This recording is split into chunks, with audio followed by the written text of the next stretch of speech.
Assalamualaikum ya Sayyidil Wasiyyin. Assalamualaikum ya Imamul Huda. Assalamualaikum ya Alamat Tuqa. Assalamualaikum ya Abul Hasan, ya Ali ibn Abi Talib alaihi salatu wassalam. As'adallah ayyamana wa ayyamakum biwiladati Amirul Mu'minin alaihi salatu wassalam. Para pemirsa Hadi TV yang dimuliakan oleh Allah, Assalamualaikum warahmatullahi wabarakatuh.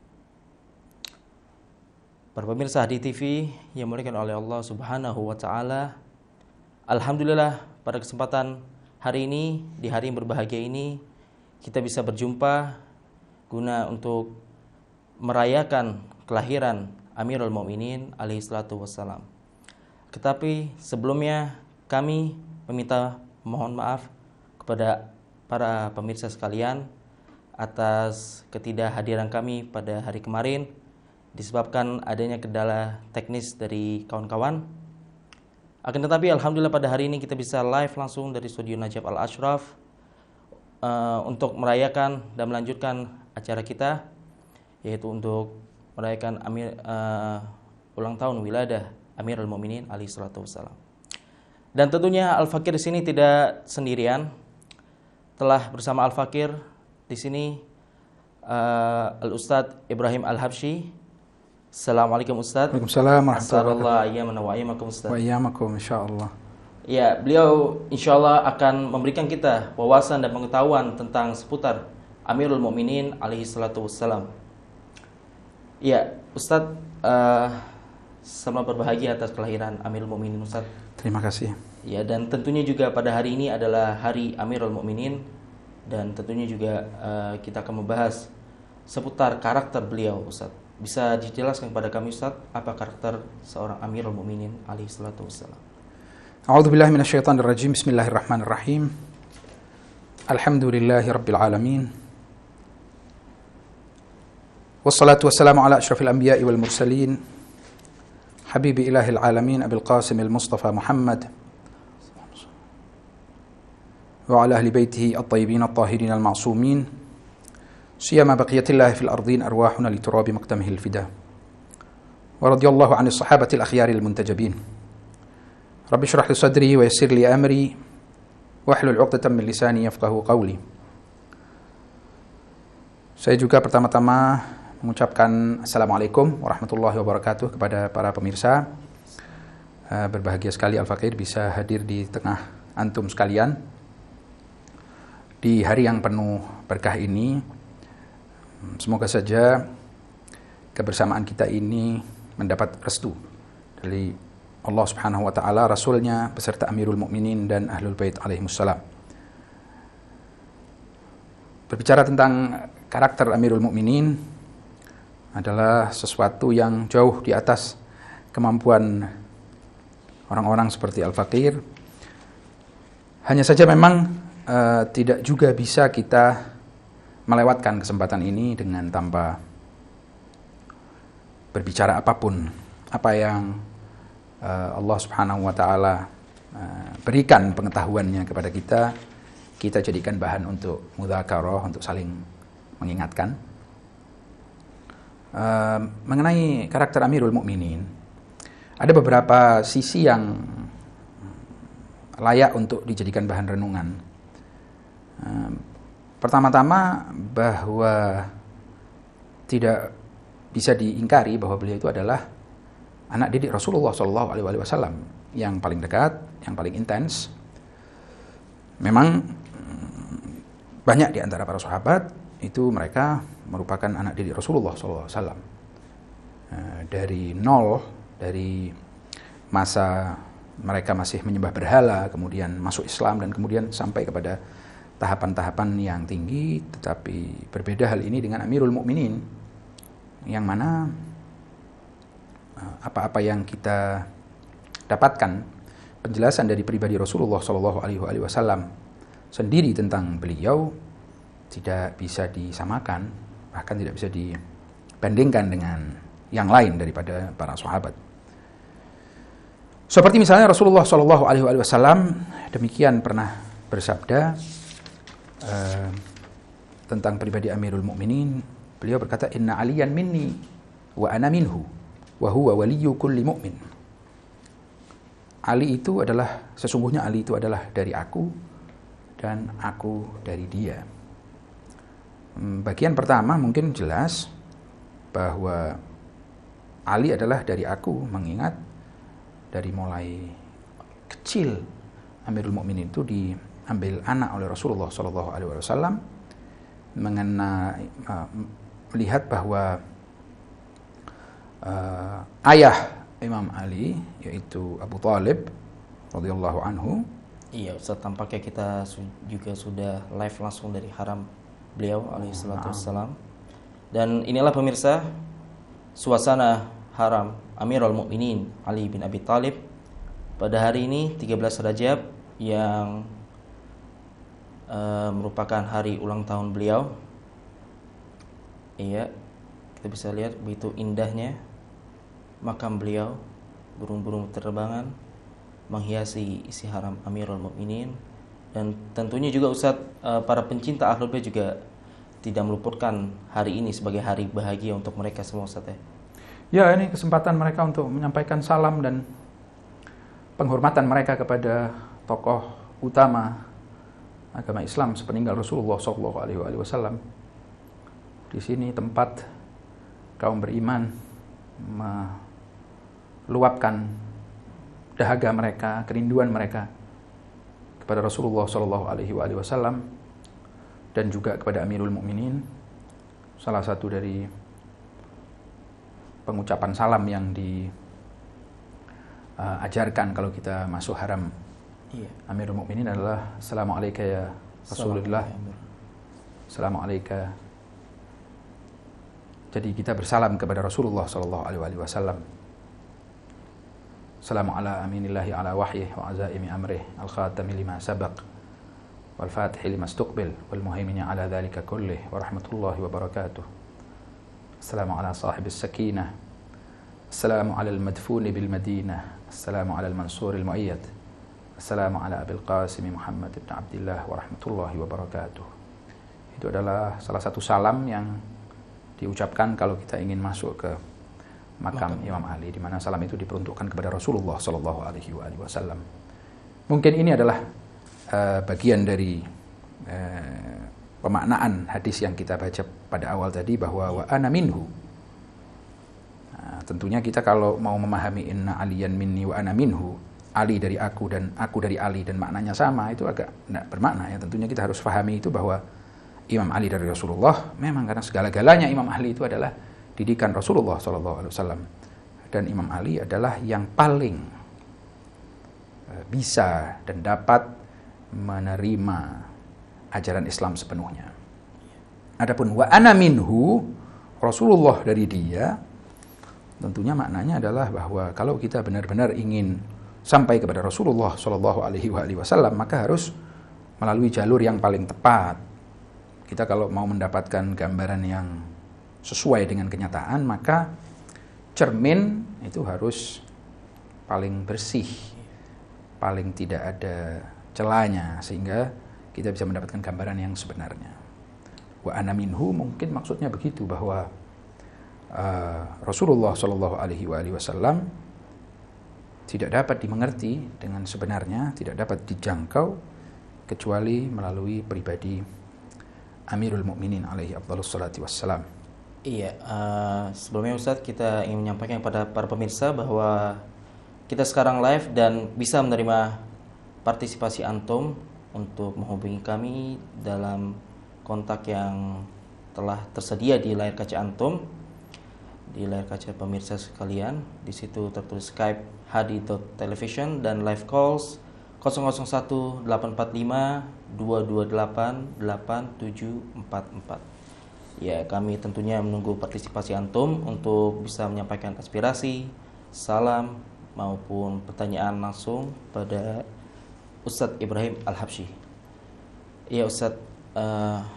Ya, jadi juga pada bagian kedua dari hadis tersebut, Rasulullah mengatakan bahwa waliyyu kulli mu'min.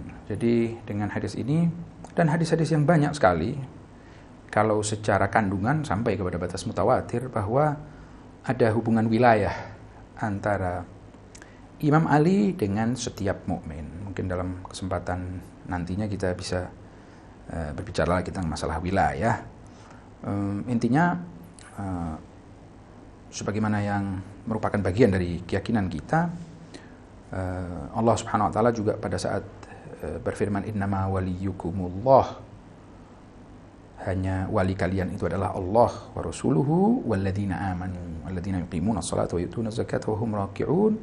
Itu terutama makna adalah Imam Ali bin Abi Thalib alaihi afdhalus salati wassalam, yang mana hari ini adalah hari kelahiran beliau.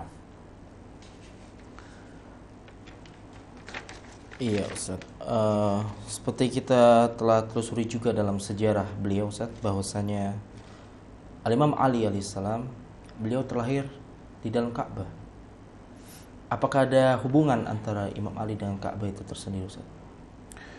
Ya, seperti yang diriwayatkan secara aklamasi dari dua kelompok, Ahlus Sunnah maupun Syiah, bahwa Imam Ali adalah walidul Ka'bah, manusia yang lahir di dalam Ka'bah. Dalam sebuah narasi sejarah penjelasan mengenai kelahiran beliau, dijelaskan bahwa Fatimah binti Asad radhiyallahu anha, ibu Amirul Mukminin, pada saat mendekati kelahiran datang ke Masjidil Haram, dan bagian belakang dari Ka'bah, sebagaimana yang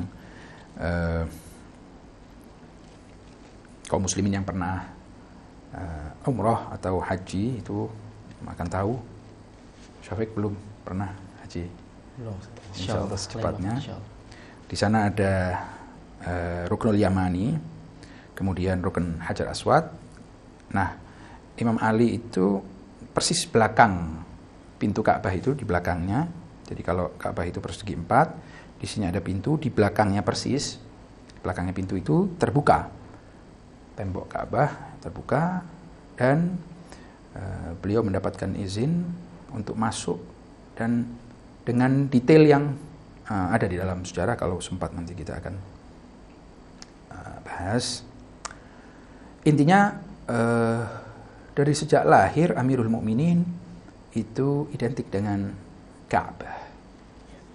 Nah, mungkin salah satu pelajaran yang dapat kita pahami di situ adalah bahwa Ka'bah sebagai kiblat umat Islam itu pertanda tauhid sebetulnya, di mana setiap muslim di seluruh dunia kalau mau menyembah Allah Subhanahu wa taala di dalam sholat, itu diharuskan untuk menghadap kiblat, menghadap Ka'bah itu sendiri, atau arah Ka'bah, di mana sebagai lambang kesatuan, lambang persatuan. Jadi buat para pemfitnah ini adalah masalah yang mungkin menyakitkan, bahwa dengan segala usaha mereka untuk memecah belah umat Islam, itu kita sebagai umat Islam masih alhamdulillah sesuai dengan perintah Rasulullah SAW bersatu, dan salah satu dari lambang persatuan itu adalah Ka'bah itu sendiri, di mana masih kita sholat 5 waktu menghadap qiblah. Tentu saja setiap pribadi muslim dengan yang lainnya ada perbedaan, setiap kelompok umat Islam dengan yang lainnya ada perbedaan, tetapi Ka'bah dan qiblah ini adalah lambang persatuan umat Islam dari satu sisi, plus lambang tauhid, di mana kita tidak beragam ke sana kemari. Hanya satu hal dan satu tempat yang diizinkan oleh Allah Subhanahu wa taala menjadi pengarahan kita, walaupun Allah Subhanahu wa taala bukan di situ, tapi ini adalah lambang tauhid. Jadi sekaligus Amirul Mukminin adalah letak yang ideal kalau umat Islam mau kembali, kembali kepada kata persamaan, maka Amirul Mukminin Ali bin Abi Thalib menjadi sosok yang tidak bermasalah sama sekali, bisa dijadikan rujukan. Kita sebagai imamiyah menganggap beliau sebagai imam maksum, mansub min qibalillah, ditetapkan oleh Allah Subhanahu wa taala Tetapi semua umat Islam mengakui beliau minimal sebagai khalifah keempat, Khulafaur Rasyidin, tanpa cacat. Oleh sebab itu, kenyataan bahwa Amirul Mukminin lahir di Ka'bah itu selaras sekali dengan kemudian perjalanan kisah beliau, di mana beliau ini adalah sosok yang dapat dijadikan rujukan untuk menemukan kata persatuan, kata pertemuan. Pada saat fitnah sudah membumbung, pada saat musuh-musuh memaksimalkan usaha mereka untuk memecah belah umat, Imam Ali bin Abi Thalib adalah tempat di mana umat itu bisa kembali. Dan seperti itu juga di dalam kehidupan beliau, di mana kalau ada persoalan, apakah itu mengenai hukum, apakah itu mengenai masalah, Amirul Mukminin selalu menjadi sumber rujukan. Bahkan oleh khalifah-khalifah yang lain jadikan rujukan, mengingat ilmu beliau, mengingat kemampuan beliau di dalam menentukan dan khazanah ilmu Rasulullah. Di dalam sebuah sabda Rasulullah kita temukan, Aliyun ana madinatul ilmi wa aliyun babuha. Jadi pintu khazanah ilmu Rasulullah SAW adalah Imam Ali. Plus di dalam masalah tauhid, masalah keesaan Allah Subhanahu wa taala. Juga di dalam kehidupan beliau kita saksikan Amirul Mukminin tidak pernah menyembah berhala. Tidak sebelum beliau baligh, tidak juga setelah beliau baligh. Karena dalam sebuah riwayat dikatakan bahwa pertama kali ajakan dari Allah Subhanahu wa taala kepada Nabi Muhammad itu identik dengan kelahiran Amirul Mukminin. Kita tahu bahwa Rasulullah sebelum secara resmi ditunjuk sebagai Nabi dan Rasul, dan turun ayat Iqra di Gua Hira, betul, di Gua Hira itu Rasulullah sudah lama ke Gua Hira. Kemudian di sana beliau merenung dan bermunajat. Nah itu diawali dengan itu. Jadi 10 tahun Rasulullah itu demikian sebelum akhirnya beliau mendapatkan mandat kenabian dan diutus sebagai nabi terakhir. Nah, Amirul Mukminin yang pada saat itu dibesarkan di rumah Rasulullah SAW, tidak pernah sesaat pun beliau itu menyekutukan Allah Subhanahu wa taala. Dari sini juga Amirul Mukminin adalah lambang tauhid, lambang keesaan Allah Subhanahu wa taala. Dan kemudian juga di dalam kehidupan beliau adalah orang pertama yang seperti banyak penjelasan yang kita dapatkan, kita miliki. Salah satu dari julukan beliau adalah Amirul Mukminin, ya, penghulu kaum mukminin. Nah, iman di sini tentunya ujungnya adalah kepada Allah Subhanahu wa taala, paling kerasnya. Begitu juga di dalam banyak kesempatan, khususnya di dalam pada saat kalau tidak salah perang Ahzab, itu sempat dikatakan bahwa al-yaum barazal imanu kulluhu ala syirki kullih, di mana Amirul Mukminin oleh Rasulullah SAW dianggap sebagai perwujudan iman secara keseluruhan.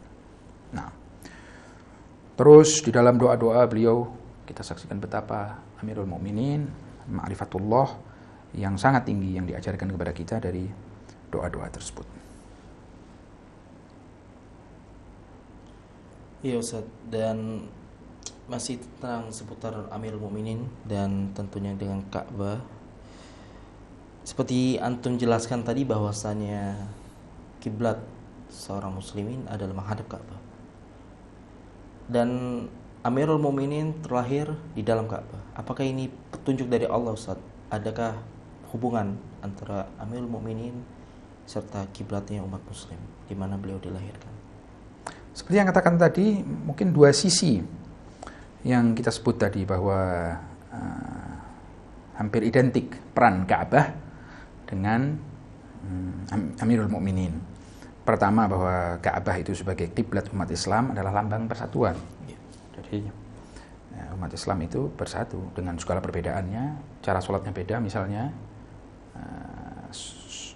sebagian dari sebutan di dalam sholatnya berbeda, tetapi semua tetap menghadap kepada kiblat. Di dalam hukum Islam kita ketahui bahwa sholat itu ada yang prinsip di dalamnya, sehingga kalaupun lupa orang tetap harus mengulanginya. Dan ada yang tidak. Nah, salah satu dari hal yang paling prinsip itu adalah kiblat. Kalau sampai seorang muslim itu secara tidak sengaja sekalipun menghadap selain daripada arah kiblat, maka sholatnya harus diulangi. Menunjukkan bahwa betapa kiblat itu, arah itu sangat penting. Berbeda misalnya dengan kalau misalnya tidak lupa, tidak baca surah, setelah selesai sholat itu sudah tidak perlu diulangi lagi. Hukumnya seperti itu. Maka ini berarti kita dari situ mungkin memahami bahwa kiblat sangat penting, krusial di dalam sholat itu. Semua orang menghadap kiblat, tidak ada umat Islam yang menghadap tempat lain dengan segala keragaman mereka. Berarti Ka'bah adalah lambang persatuan. Begitu juga Amirul Mukminin alaihi afdhalus salatu wassalam.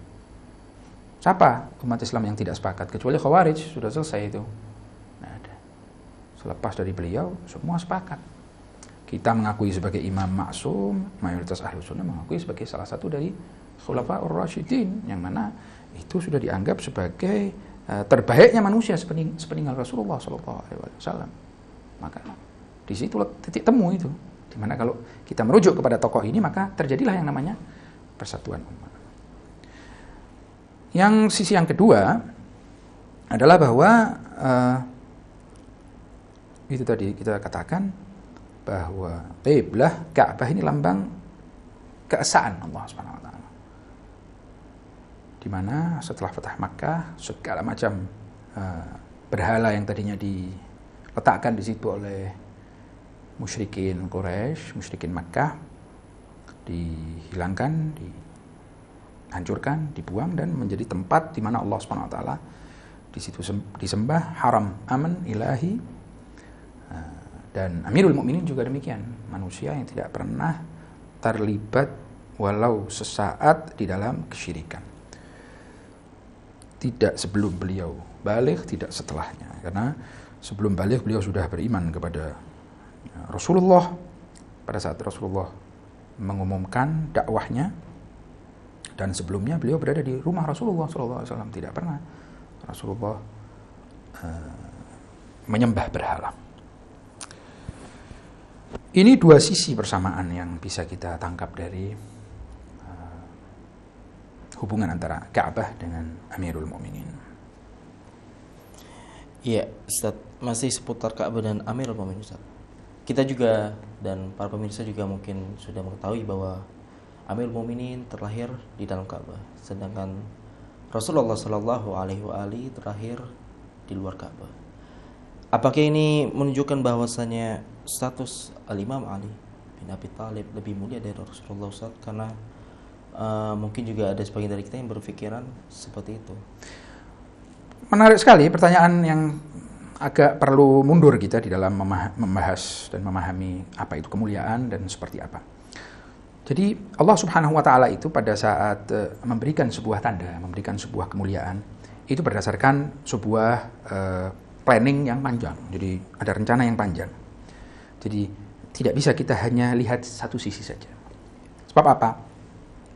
Sebab status Imam Ali bin Abi Thalib itu kita tahu bahwa dari satu sisi nantinya kemudian orang kan belum sepakat gitu ya. Kalau kita lihat sejarah Amirul Mukminin, terjadi beberapa hal itu di dalam masa beliau itu, yang mana bahwa beliau lahir di Ka'bah ini menjadi tanda yang tepat, menjadi sebuah istilahnya itu bukti kebenaran beliau dalam pengakuannya pada saat beliau jatuh di dalam peperangan dengan Muawiyah, pada saat beliau jatuh peperangan dengan Ashabul Jamal dan lain sebagainya.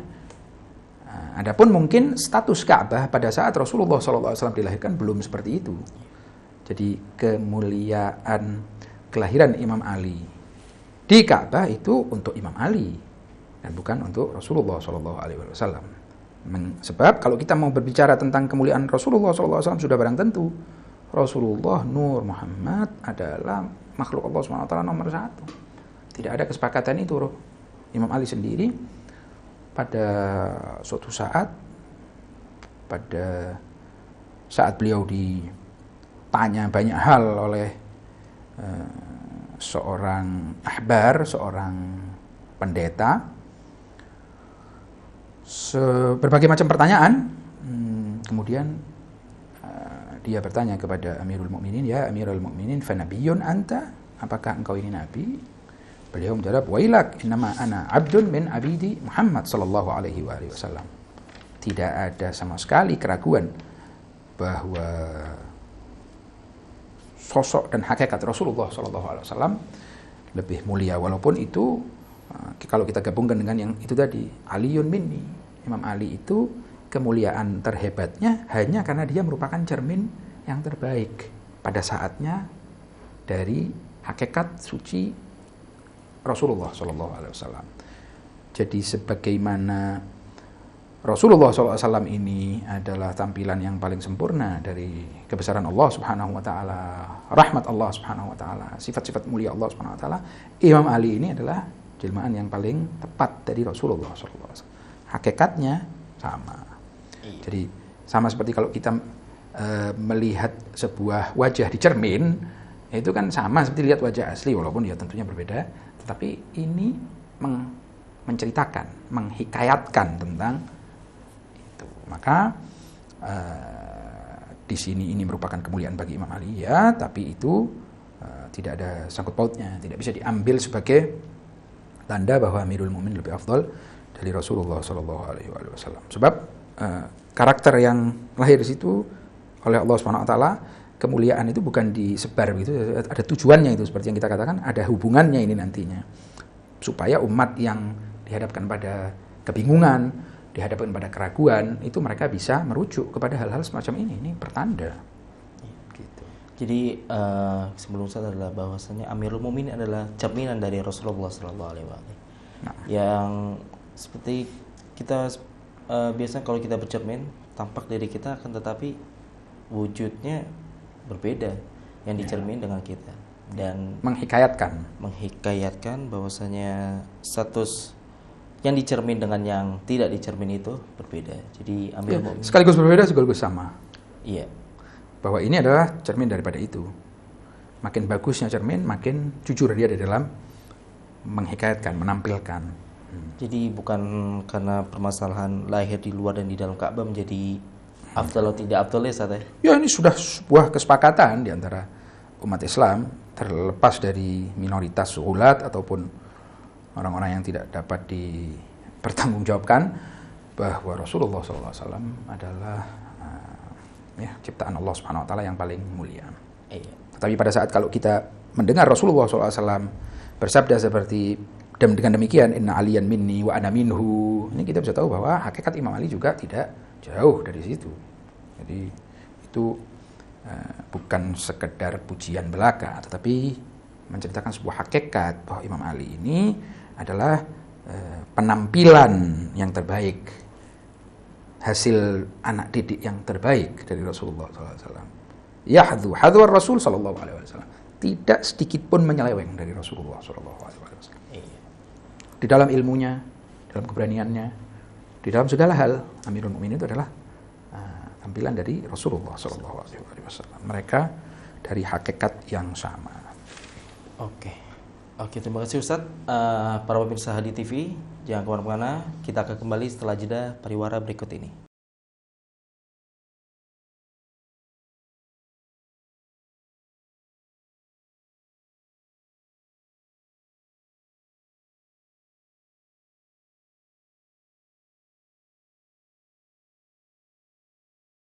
Kita juga menyimak adanya hadis dari Rasulullah SAW yang mengatakan, Haqqu Ali ala hadhil ummah ka haqqul walid alal walad. Bisa dijelaskan Ustaz hadis dari Rasulullah tersebut? Di dalam hadis tersebut Jadi terjemahannya bahwa Rasulullah Shallallahu Alaihi Wasallam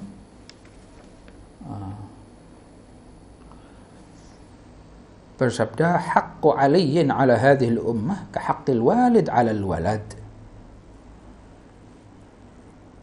Sebelum kita masuk kepada penjelasan hadis ini, berarti kita harus berbicara tentang apa itu terjemahannya. Hak Ali atas umat ini seperti hak seorang ayah kandung terhadap anaknya.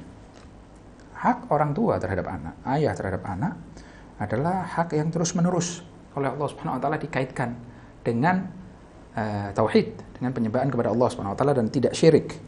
Allah tusyrik billah wa bil walidaini ihsana. Ayat-ayat Al-Qur'an penuh dengan peringatan yang diberikan kepada umat manusia agar supaya tidak menyekutukan Allah Subhanahu wa taala dengan apapun, tidak menyekutukan apapun kepada Allah Subhanahu wa taala, dan kemudian menjaga hak dan ihsan dan berbuat baik kepada orang tua. Nah, ini kalau kita berbicara di dalam level person. Jadi kalau kita, Anda, para pemirsa sekalian punya orang tua, ini harus diingat kita punya kewajiban yang luar biasa besar mengenai ayah, mengenai ibu, karena itu adalah sesuatu yang dipesankan oleh Allah Subhanahu wa taala secara terus-menerus di dalam Al-Qur'an. Ini hak yang tidak main-main. Dan ini adalah sesuatu yang layak sekali kita juga bicarakan pada hari ini, mengingat bahwa Rasulullah SAW menyatakan Imam Ali sebagai hak Imam Ali sebagai ayah terhadap umat.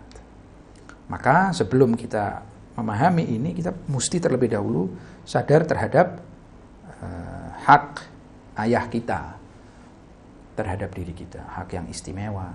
Jangan sampai di antara kita ada yang kurang maksimal di dalam menjalankan hak ini, karena ini adalah pesan Allah Subhanahu wa taala yang terus-menerus Allah Subhanahu wa taala ulang di dalam Al-Qur'an. Luar biasa besar haknya, sampai-sampai kalau orang tua ini mengajak kepada kesyirikan pun kita tidak berhak untuk memperlakukannya dengan tidak baik.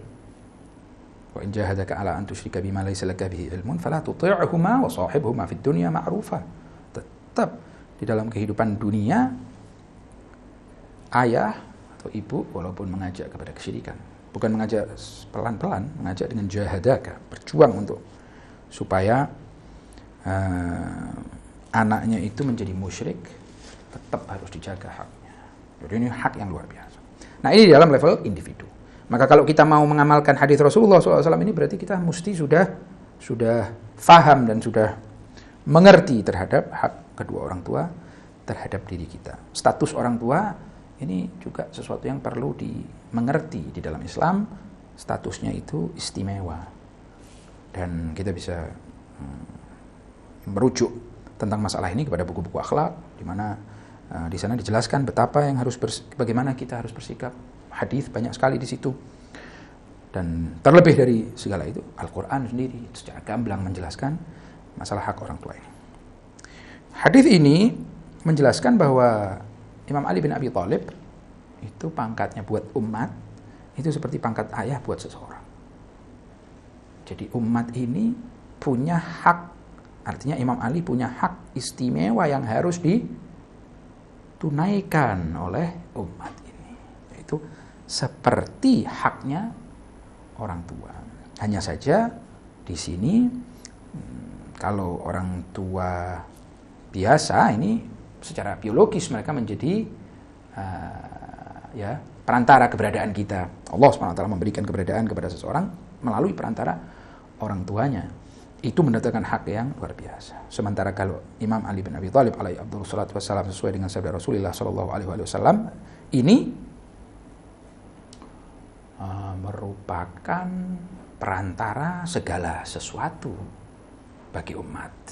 Allah SWT memberi apa saja kepada umat itu melalui perantara Rasulullah, melalui perantara Amirul Mukminin setelah Rasulullah sallallahu alaihi wasallam. Dan ini juga merupakan sesuatu hal yang perlu kita amati, dan hari ini kita berbicara, tetapi esok dan esoknya lagi dan seterusnya selama hidup kita harus selalu menjadikan ini sebagai pegangan kita bahwa Amirul Mukminin haknya seperti hak Al-Walid. Bedanya Al-Walid secara terbatas, kalau Imam Ali secara keseluruhan bagi seluruh umat, yang mana segala aspek kehidupan, rahmat Allah SWT, ilmu, pengetahuan, semuanya itu datangnya dari Amirul Mukminin. Juga di dalam sebuah hadis kita mendengar Rasulullah SAW diriwayatkan bersabda, "Ana wa Aliyun abawa hadhil ummah." Jadi bukan hanya masalah walid, tapi ab juga, yakni yang menjaga. Karena mungkin kalau walid itu sisi perantara di dalam keberadaan, sebagai perantara di dalam kelahiran, ya, itu yang mendatangkan hak yang luar biasa. Tapi kalau ab itu lebih daripada, maksudnya berbeda sisi yang lain daripada ayah, yaitu yang mengayomi, yang menjaga, yang mendidik, yang memberi, yang menjadi tempat rujukan, yang dicintai, dan sebanyak-banyaknya hak dan peran dari ayah yang kita temukan di dalam sehari-hari kehidupan kita. Maka Imam Ali dan Rasulullah SAW pada tahap pertama seperti ayah bagi umat. Ana wa Aliyun abawa hadhil ummah. Ya, para pemirsa Hadi TV, tidak lupa kita ingatkan kembali bahwasannya para pemirsa bisa berpartisipasi dengan kami dengan menghubungi kami melalui media Skype, yaitu hadi.television, atau melalui live calls 001 845 228 8744. Kita sangat menanti partisipasi antum untuk bisa merayakan acara wiladah Amirul Mukminin yang kali ini dinarasamburi oleh Al-Ustadz Ibrahim Al-Habsyi. Baik Ustadz, kita kembali ke pembahasan kita. Kita flashback sedikit Ustadz tentang Amirul Mukminin alaihissalatu wassalam masih dengan Ka'bah Ustadz. Kita mengetahui bahwa Amirul Mukminin alaihissalatu wassalam beliau terlahir di dalam Ka'bah yang dimana menjadi kiblat para umat muslim. Dan seperti antum sebutkan juga bahwasannya Ka'bah adalah krusial dalam ibadah seorang mukmin, seorang muslim, karena dia adalah karena Ka'bah itu adalah kiblat yang harus dihadapi oleh seluruh umat muslim di seluruh dunia saat beribadah. Lalu Ustaz, ada sejarah yang mengatakan bahwasannya ketika Rasulullah Shallallahu Alaihi Wasallam ketika menaklukkan kota Makkah, beliau mengutus para muslimin untuk menghancurkan para berhala yang ada di Makkah. Akan tetapi terlebih khusus kepada Amirul Mukminin alaihi salatu wassalam, Rasulullah sendiri memerintahkan pada Imam alaihi salam untuk naik ke atas pundak beliau dan menghancurkan Ka'bah, menghancurkan berhala di sekitar dalam Ka'bah, ya. Ya, di sekitar Ka'bah. Mengapa? Apakah ada hubungan? Apakah karena Amirul Mukminin yang lahir di dalam Ka'bah? Bagaimana Ustaz? Itu kasusnya setelah Fatah Makkah, ya. Iya, Fathul Makkah. Jadi Rasulullah SAW mengajak Imam Ali untuk masuk dalam Ka'bah, karena di dalam Ka'bah itu juga oleh orang-orang kufar Quraisy, kufar Makkah, musyrikin Makkah, diletakkan berhala di dalamnya. Maka Rasulullah SAW memerintah Imam Ali untuk naik di atas pundaknya untuk menghancurkan. Imam Ali pertama bilang, waduh, saya tidak mau memberatkan engkau wahai Rasulullah, silahkan engkau yang naik di atas pundakku. Dalam riwayat itu dikatakan bahwa Rasulullah mengatakan, engkau ya Ali tidak mampu menanggung bebanku. Maka Imam Ali diperintah oleh Rasulullah untuk naik dan menghancurkan berhala yang ada di dalam Ka'bah tersebut.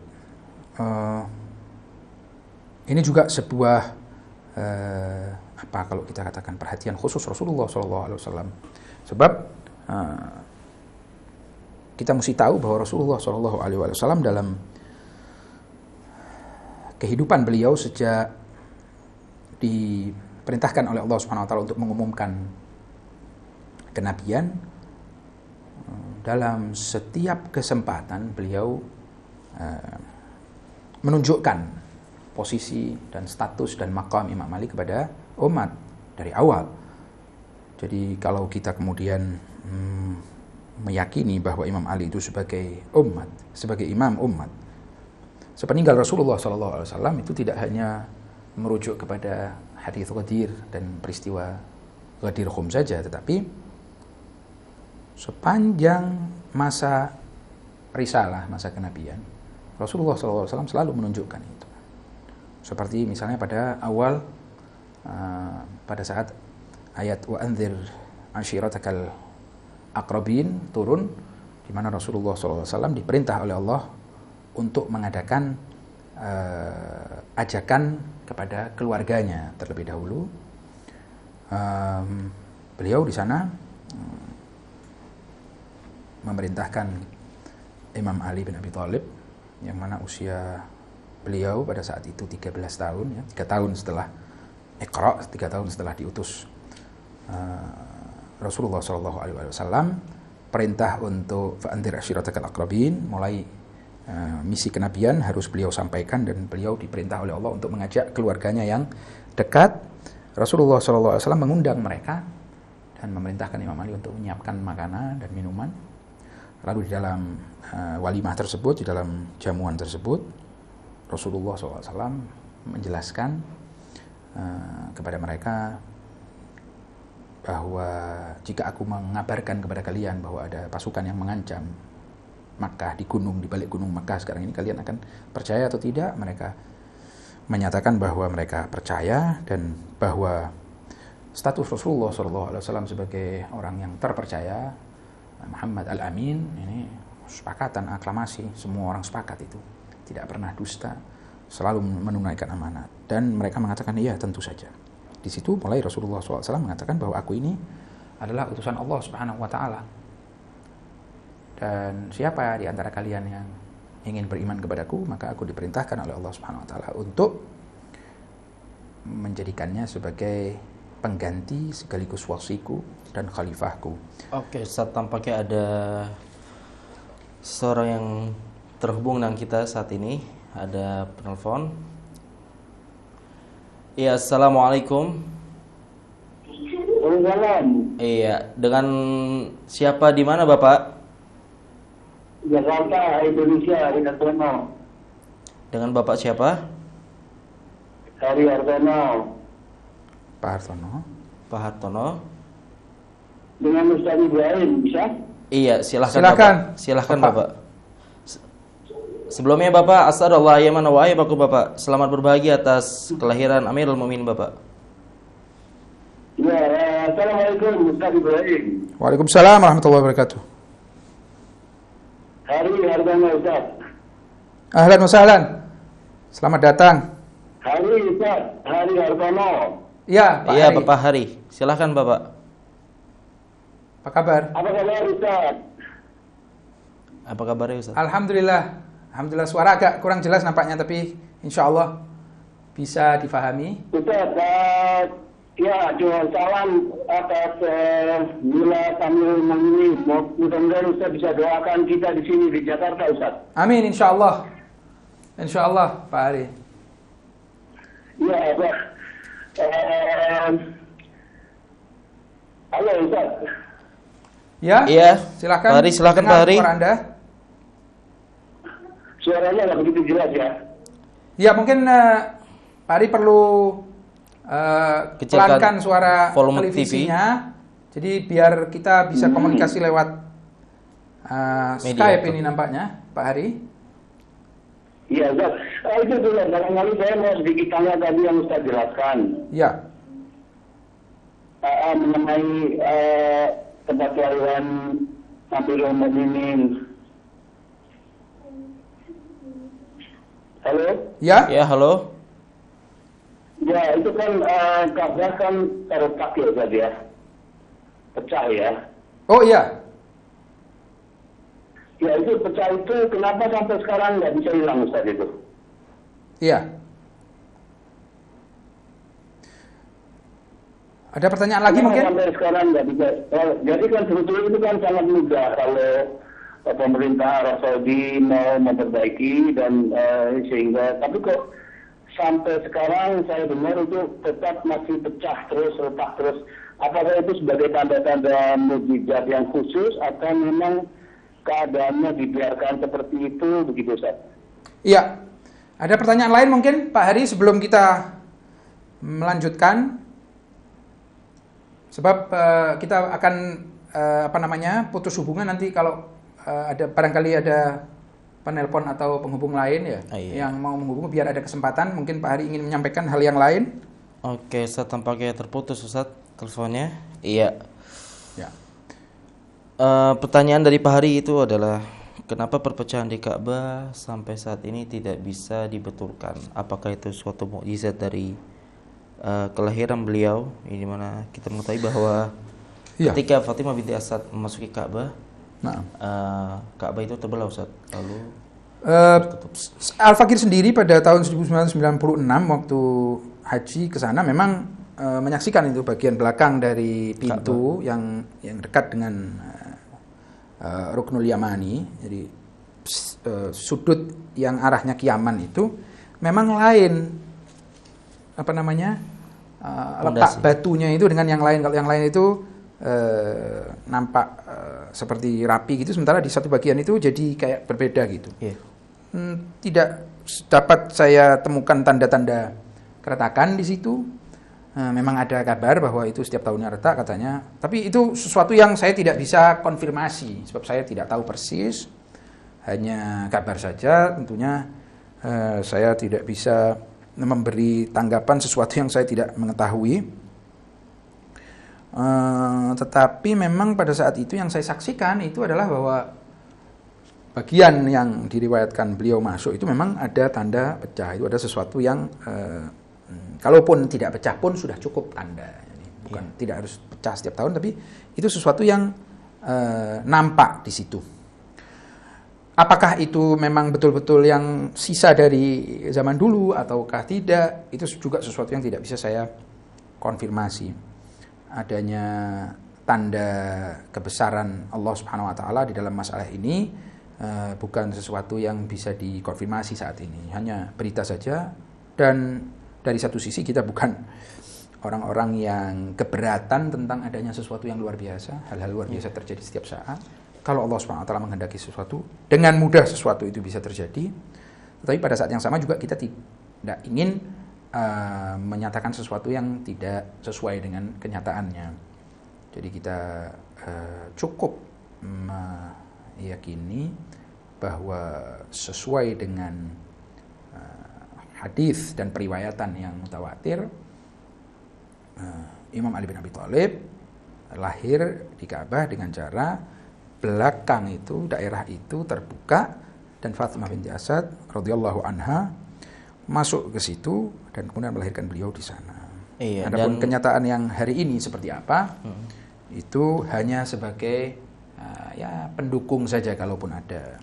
Seperti itu. Yang kita juga ketahui, Ustaz, ya, bahwa Ka'bah itu juga dulunya pernah untuk dihancurkan, Ustaz, oleh para musyrikin saat itu, oleh kalau tidak salah Kasuka masalah dihancurkannya itu kena Manjanik itu pada zaman perangan antara Bani Umayyah dengan Bani Zubair ya pada saat itu.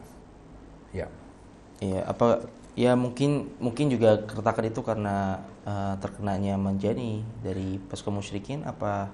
Tapi itu bukan di atas. Kalau Manjanik biasanya turunnya dari atas, ya kan? Karena ini kan dilempar. Pondasi bagian atas Ka'bah. Iya, atas. Ini enggak kelihatan bahwa kalau keretakan ini istilahnya posisi batu itu mulai dari bawah sudah berbeda. Jadi kita kalau melihat itu di hadapan kita langsung itu sudah berbeda. Saya Al-Fakir tidak tahu karena terakhir kali ke sana ya sekitar 20 tahun yang lalu itu. Entah sekarang seperti apa, Al-Fakir tidak tahu. Mungkin mereka yang lebih akhir-akhir ini ke sana bisa memberi kesaksian barangkali. Ustadz, terima kasih Ustadz atas penjelasannya Ustadz. Sayang sekali tidak terasa kami telah menemani para pemirsa selama 1 jam ke depan. Ustadz, terima kasih sebelumnya Ustadz atas waktu dan partisipasi antum. Saya merasa berbahagia sekali bisa hadir di sini bersama para pemirsa di hari yang penuh berkat ini. Insya Allah kita mendapatkan syafaat dan termasuk jadi termasuk dari golongan Amirul Mukminin alaihi salatu wassalam. Ya pemirsa, kita ketahui bahwasanya Amirul Mukminin alaihi salatu wassalam adalah sang pemberi minum dari telaga Kautsar. Sedangkan Ahlul Bait alaihi salam ibarat bahtera Nuh yang besar yang menyelamatkan umat manusia dari fitnah dunia. Mencintai Ali berarti mukmin, membencinya berarti munafik. Imam Ali alaihissalam adalah hujjah Nabi sallallahu alaihi wasallam atas umatnya. Beliau merupakan dua manusia pilihan Allah Subhanahu wa taala. Ali adalah seorang pembagi surga dan neraka. Maka mempelajari keagungan Amirul Mukminin Al-Imam Ali Imamul Bararah dan Ahlul Bait yang merupakan keniscayaan untuk kita semua. Terima kasih atas partisipasi para pemirsa. As'alallah ayyamana wa ayyamakum biwiladati Amirul Mukminin alaihi salatu wassalam. Saya Syafiq As-Safi pamit undur diri. Wabillahi taufiq wal hidayah. Wassalamualaikum warahmatullahi wabarakatuh.